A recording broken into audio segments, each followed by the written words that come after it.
नमस्कार दोस्तों, कैसे हैं आप लोग। मैं तो एकदम बढ़िया हूँ। आप बताइए कि आप कैसे हैं।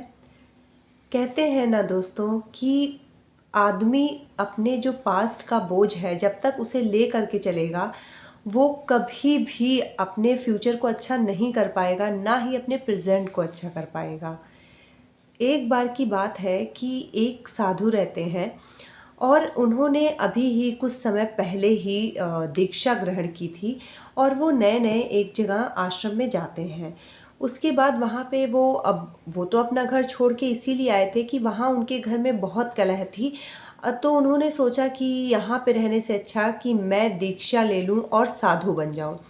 उसके बाद वो आश्रम में जाते हैं और देखते हैं कि आश्रम का जो माहौल है वो भी बहुत अच्छा नहीं है।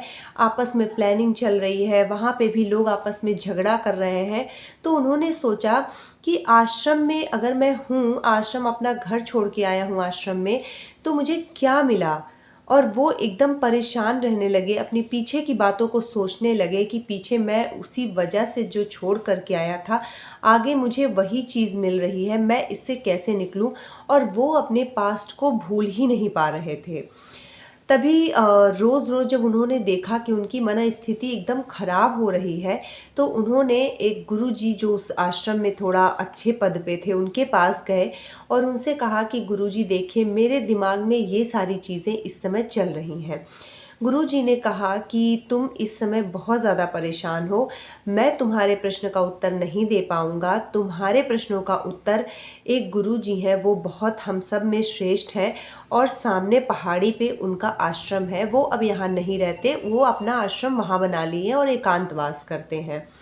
उन्होंने कहा कि तुम वहाँ पे जाओ और कल तुम चले जाना और जाके अपने प्रश्न का उत्तर उनसे पूछ लेना। वो तुम्हारे प्रश्न का ऐसा उत्तर देंगे कि तुम एकदम अपने जो अंदर तुम्हारे एक उलझन सी बनी हुई है, शांत हो जाएगी और तुम जिस पथ पे चले हो तुम्हें अपना मार्ग मिल जाएगा।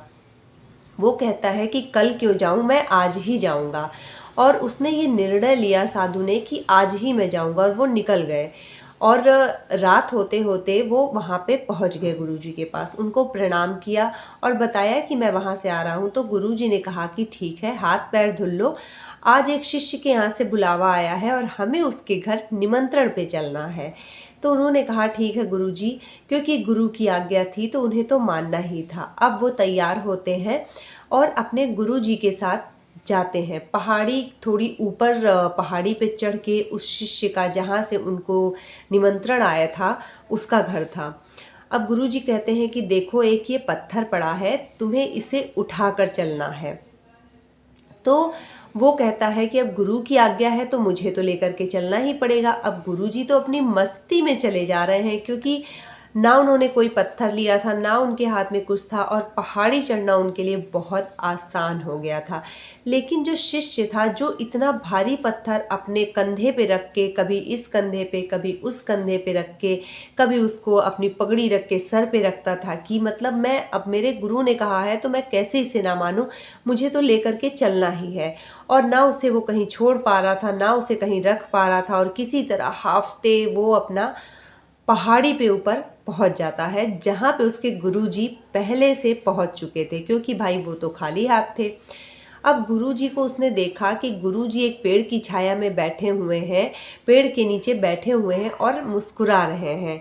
तो उसने कहा, गुरुजी मेरी स्थिति ऐसी हो गई है कि मुझसे खड़ा नहीं हुआ जा रहा है, कैसे आपने दे मतलब मैं आपको कैसे बताऊं कि ये पत्थर मैं लेकर के कैसे चढ़ाई कर रहा था और आप यहाँ पे मुस्कुरा रहे हैं। तब गुरुजी ने कहा कि मैंने सिर्फ कहा था कि तुम पत्थर उठा करके चलो, मैंने ये थोड़ी ना कहा था कि तुम कितनी दूर चलो और तुम पत्थर कितनी दूर चल के रख सकते हो। तुम चाहते तो थोड़ी दूर चल के पत्थर वहीं रख सकते थे, तुम्हें यहाँ तक पत्थर को ढो करके लाने की कोई आवश्यकता ही नहीं थी। लेकिन तुमने जो पत्थर है उसे उठाया और तुम उसे उठाते हुए ढोते हुए इतने ऊपर तक हांफते हांफते आए। उसी तरह जैसे तुम अपने पास्ट को, अपने बीते हुए कल को अपने कंधे पे, अपने दिमाग में रख के घूम रहे हो, जिसकी वजह से तुम ना तो अपना प्रेजेंट अच्छा कर पा रहे हो, भगवान में ध्यान नहीं लगा पा रहे हो। तो अगर तुम ऐसा नहीं कर पाओगे, अपने पीछे की चीज़ों को तुम अपने दिमाग में रखोगे, तो तुम भगवान को कैसे पाओगे। तो सबसे पहले तुम्हें पीछे की चीज़ को छोड़ना होगा और सामने जो तुम्हारे है उसे अपनाना होगा। इस तरह उन्हें समझ में आ गया कि मैं क्या गलती कर रहा था और किस वजह से मेरे अंदर जो उलझन बनी थी वो ख़त्म क्यों नहीं हो रही थी। तो दोस्तों, इसी तरह हमें भी अपने पास्ट को ढोना नहीं चाहिए, क्योंकि वो तो बीत गया है, उससे हमें ना कुछ मिलेगा। हाँ, सीख ज़रूर मिलती है। तो उस सीख को आप आगे बढ़ाइए और एक अच्छे सोच के साथ आप आगे बढ़िए और अपने फ्यूचर को अच्छा करिए। मिलते हैं आपसे नेक्स्ट स्टोरी में। नमस्कार, जय श्री राम।